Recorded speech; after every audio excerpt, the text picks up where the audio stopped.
మీ వారసులను ఎవరిని cinema industry వైపు తీసుకురాలేదు, కారణం ఏంటి? ఇష్టం లేదండి. అసలు యాక్చువల్ నేను కూడా సినీ ఇండస్ట్రీకి రావాల్సిన ఇది కాదండి నాది. యాక్చువల్ నా స్టడీస్ అంతా నేను ఎయిర్ హోస్టెస్ అవ్వాలని నా అంబిషన్. మా సిస్టర్స్ అందరూ ఎడ్యుకేటెడేనండి. అందుకోసం అప్పుడు ఆ టైంలో మాకు కొంచెం ప్రాబ్లమ్స్ వల్ల ఎవరో ఒక అమ్మాయి తక్కువైందంటే నన్ను తీసుకెళ్ళి అక్కడ నుంచోబెట్టారు. అప్పుడు అలాగూ లేకపోతే సినీ ఇండస్ట్రీకి అంత టచ్. అసలు మామూలుగా నృత్యంలో అసలు ముందు మీకు శిక్షణ ఏంటి, ఎలా? శిక్షణ ఏమీ లేదండి. నేను చిన్న సత్య మాస్టర్ గారు, కూచిపూడి చిన్న సత్య మాస్టర్ గారు, వెంపటి చిన్న సత్య మాస్టర్ గారు మా అక్కళ్ళు వెళ్తా ఉంటే వాళ్ళు వెనకాల వెళ్ళి కూర్చునేదానండి. చూసి ఇంట్లో క్లాసికల్ కూచిపూడి అండి. వీరంటే ముక్కురాజు గారు ఈయన బామ్మర్ది కాబట్టి అలా వచ్చారు అనుకుందాం. సో మీరు చిన్న సత్యం గారి దగ్గర నుంచి అలానే? చిన్న సత్యం గారి దగ్గర కూడా నేను చూసి ఇంట్లో వచ్చి చేసింది, కానీ ఎవరు నాకు అంత గురువు లేదు. ధర్మరాజుల గారు అని ఒక ఆయన ఉన్నారు. ఆయన మా అక్క ఏదైనా కాలేజీ సాంగ్స్ అంటే ఆయన వచ్చి చేపిస్తూ ఉండేవాళ్ళు, కంపోజ్ చేసేవాళ్ళు. అప్పుడు నేను వెనకాల ఎగురుతూ ఉండేదాన్ని. అంతేగాని నాకు గురువు అంటూ. ముక్కురాజు గారి ప్రోత్సాహం ఎలా ఉందండి? మీరు ఆయనే తీసుకెళ్ళారండి అసలు. ఓకే, మీరు పుట్టింది భీమవరంలో కదా? భీమవరం. ఎలా మద్రాసు ఎలా వచ్చారు? ఆయన ఎప్పుడూ వచ్చేసారు. తర్వాత ఒక్కొక్కరు మా బ్రదర్స్లో నలుగురు ఉన్నాం, మా సిస్టర్లు ఇచ్చారు ఆయన. ఒక్కొక్కరుగా వచ్చాం. వచ్చిన తర్వాత మా బ్రదరు దాసరావు ఎడిటర్ అయ్యారు ఆయన, కృష్ణరాజు అని. ఇంకో పెద్ద ఆయన కూడా ఆయన ఎడిటర్ అయ్యారు. నేను డ్యాన్స్లోకి వెళ్ళాను.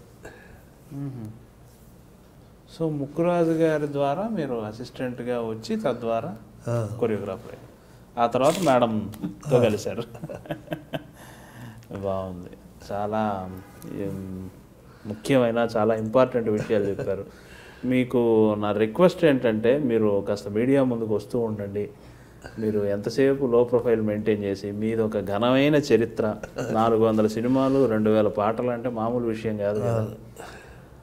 ఇంటర్వ్యూ ముగించే ముందు మీకు నా రిక్వెస్ట్ ఏంటంటే మీరు తరచూ మీడియా ముందుకు వస్తూ ఉండండి. మీ చరిత్ర తెలుసుకోవాల్సిన అవసరం ఇండస్ట్రీ మొత్తానికి ఉంది అని. అంటే ఇదే మేము ఇంతకుముందు ఏమనుకునేవాళ్ళం అంటే మీడియాలో వచ్చి ఏం చేస్తామని మనం వర్త చూపించి మన ముందుకు రావాలి అనిపించేది. అప్పుడు ఇప్పుడు లేదు. అది మీరు చేయని ప్రయోగాలు ఏమున్నాయి చెప్పండి. ఇక మీరు ఎక్కని ఎత్తులు ఏముంది, సాధించిన విజయాలు ఏముంది మీరు సినిమా డాన్స్ పరంగా అయితే? సినిమా డాన్స్ పరంగా చింత చచ్చినా పులుపు చావదంటారు ఏమండి.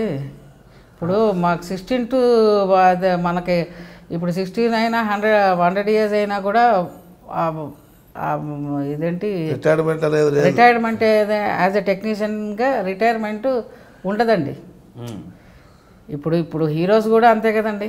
బిగినింగ్ నుంచి అలా ఉన్నారు. ఇప్పుడు కూడా వాళ్ళు చిన్న డాన్స్ మాస్టర్లకి కుమ్ముతున్నారు. ఇప్పుడు పెద్దవాళ్ళకి ఫస్ట్ మా దగ్గర కుమ్మారు, ఇప్పుడు వచ్చిన వాళ్ళ దగ్గర కుమ్ముతున్నారు కదండి. అంతే, వాళ్ళకి స్టామినా. ఒకసారి ఇండస్ట్రీ ఇది అయింది అనుకోండి, ఇండస్ట్రీలో పడ్డాం అనుకోండి, ఆ రక్తం ఇంకా సావదండి. ఆ బ్లడ్ ఇంకా సాంగ్ ఇస్తున్న కొంది ఫోర్స్ ఎక్కువ పెరుగుతుంది మాకు. మిమ్మల్ని ఉపయోగించుకొని నేటి తరం సినిమా దురదృష్టమే తప్ప మీకేమీ ఇది కాదు. అది నా అభిప్రాయం చెప్తున్నాను. మీరు చేయని ప్రయోగం ఏముంది చెప్పండి. ఎన్ని సినిమాలు టీవీలో ఏ పాట చూసినా అది శివసుబ్రహ్మణ్యం చేసింది. అది గుడివాడ గుమ్మర గుమా గుమా గుంద్రా షిప్పులో బోట్లో లాంచీలో చేసి బంగారు బుల్లు. ఇంకా చేయాల్సిన ప్రయోగం ఏమైనా ఉందని మీకు అనిపించిందా? అలాంటి అనిపించాలంటేనండి క్యాసెట్ ఏదైనా సాంగ్ ఇస్తే దాన్ని బట్టి మాకు ఐడియాస్ వస్తాయి. ఇప్పుడు అది చేయలేదురా ఇది చేయలేదురా అనుకునే థాట్ ఇంట్లోకి వెళ్తే రాదండి. ఆ పాట క్యాసెట్ మీరు ఎప్పుడు మా చేతిలో పెడితే మాకు ఎనర్జీ లేదు, బీపీ హై లెవెల్లో ఉంటుంది. అప్పటిదాకా బీపీ లో లెవెల్లో, ఇంట్లో ఉంటే బీపీ లో లెవెల్లోనే ఉంటుందండి. ఇలా అది ఎప్పుడైతే క్యాసెట్ ఇచ్చారంటే బీపీ హై జగ జగ జగ జగ జగ శివ శివ శివ శివ అని వెళ్ళిద్దాం.